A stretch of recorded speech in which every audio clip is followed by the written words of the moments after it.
Desmond Hayes sat poised in seat 1A of the first-class cabin, the picture of composure. Clad in a tailored Navy suit, his briefcase tucked neatly at his feet, he radiated an aura of quiet control. Every movement, every breath seemed measured. A man who'd mastered the art of silence. Desmond didn't need to speak loudly to make his presence felt. He simply was dignified, unshaken, grounded. As passengers settled in around him and cabin noise ebbed into a low murmur, one presence cut through the calm like a knife. Rachel Whitmore, the lead flight attendant on Horizon Flight 714, moved briskly through the aisle. Her steps were firm, her posture precise. She prided herself on efficiency, on keeping order in the skies. But today, as her eyes scanned the rows, her gaze snagged sharply on Desmond. Something about him, maybe his calm demeanor, maybe the quiet authority he exuded, unsettled her. Or perhaps it was simply that he didn't fit her mental mold of what a first-class passenger should look like. She approached his seat, clipboard in hand, voice cool, professional, but just beneath the surface, something else stirred. "Excuse me, sir," she said, holding up his boarding pass like evidence. "May I see this again?" Desmond blinked once. His face revealed no irritation, no confusion, merely surprise. "Of course," he said calmly, handing it over. Rachel's eyes darted between the ticket and the man before her. The seat number was correct. The name matched. But still, something inside her recoiled. It was as if her mind, without logic or proof, had reached a conclusion and now sought confirmation from nothing but her own bias. "You're not in the right seat," she said flatly. Desmond didn't argue. He didn't resist.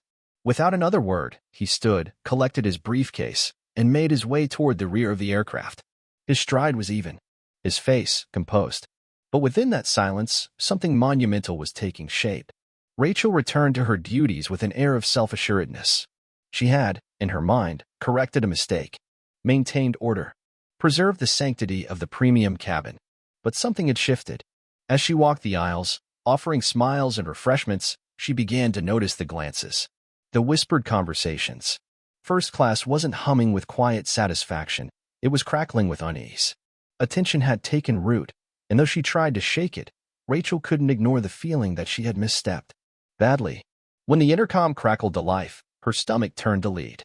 "Lead flight attendant Rachel Whitmore, please report to the cockpit." The captain's voice rang out, more rigid than usual. She moved toward the front of the aircraft, her heartbeat rising with every step. Something was wrong. Deeply wrong. Inside the cockpit, Captain Lawrence King was on the phone. He didn't look up as she entered. His lips were tight, his brow furrowed.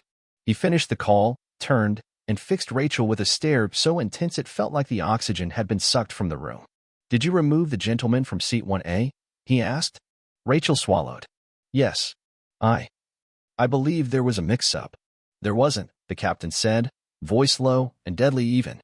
"That passenger is Judge Desmond Hayes, a senior federal judge. And you just removed him from first class without cause. Legal has already been notified. Horizon's executive team is watching this flight in real time." Rachel's breath hitched. Desmond Hayes. The name thundered in her head. She had read about him. A man known for landmark rulings on civil rights and judicial ethics. A man whose integrity was as renowned as his quiet command of a courtroom. She hadn't recognized him. She hadn't even tried.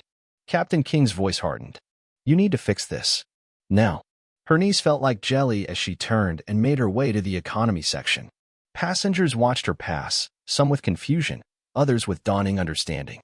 Every step was heavier than the last. When she reached Desmond, he was seated quietly, gazing out the window, the picture of stillness. "Sir," Rachel said, her voice barely above a whisper, "I'd like to escort you back to your original seat." Desmond turned. His face remained unreadable. No anger, no smugness. Just a calm that felt heavier than a shout. "A misunderstanding?" he asked, tone flat.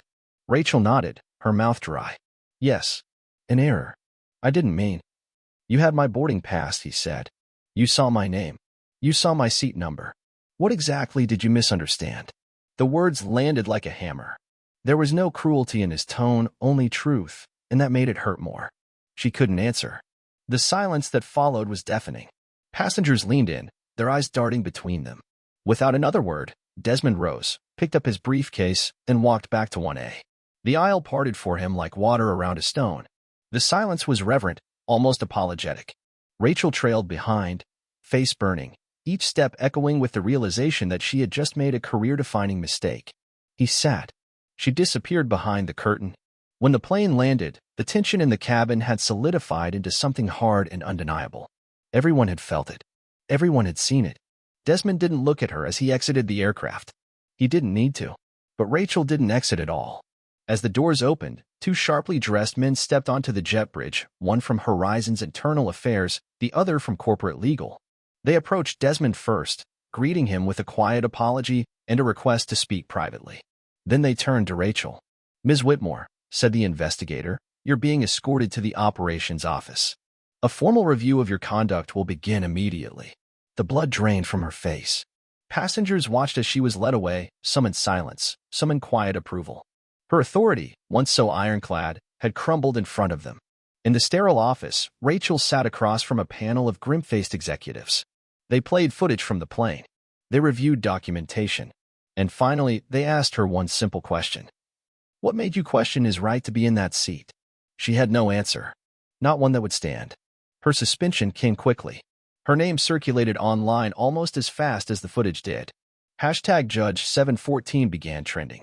Commentators, civil rights attorneys, and former flight crew chimed in.